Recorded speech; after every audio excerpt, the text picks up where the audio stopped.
Hi, I'm Emma Marison Taylor and I'm a project manager. I also live with a chronic pain condition called trigeminal neuralgia. The trigeminal nerve is the fifth and most complex cranial nerve, and it feeds into your face on three branches, sort of towards your scalp, around your eye, and within your jaw. Trigeminal neuralgia is considered an extremely painful condition. 1 in 4 people will actually take their lives to escape the pain. And on the McGill pain scale, it's scores a 44, which is above unprepared childbirth, which scores a 36. With it being a nerve pain condition, there are medications that can provide some relief. However, the relief that they provide is limited and their side effects are quite intense. They cause fatigue, brain fog, stomach issues, frequent visits to the toilet, memory lapses, confusion, and for some people they have to give up driving, including myself. It took me a year and 9 months to be diagnosed, which is quite swift. Normally, a diagnosis for this kind of rare condition takes about 4 years. I was fortunately given medication before I was diagnosed, but because of the impacts of medications, there were also impacts in my work. At the time that I was suffering the pain and put on medication, I originally thought that my line manager was being supportive, and when I returned from a period of sickness, they had reduced my duties, making it easier for me to manage and return to work. However, over time, my duties were never increased again, and when it came to my appraisal, they actually marked me as underperforming based on those changes in duties, whereas previously I'd been considered to be overperforming.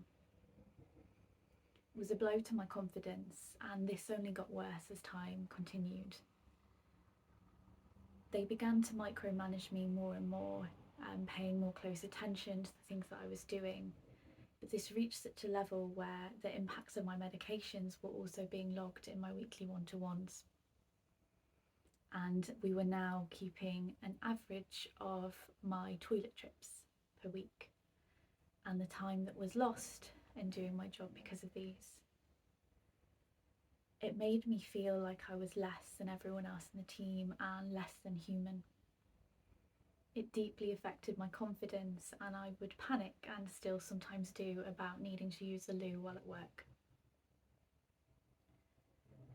Eventually I needed to take some more time off, and that was because the medication I was on is highly addictive, but it was no longer helping with the pain, so I needed to go through forced withdrawal so that I could start a new medication.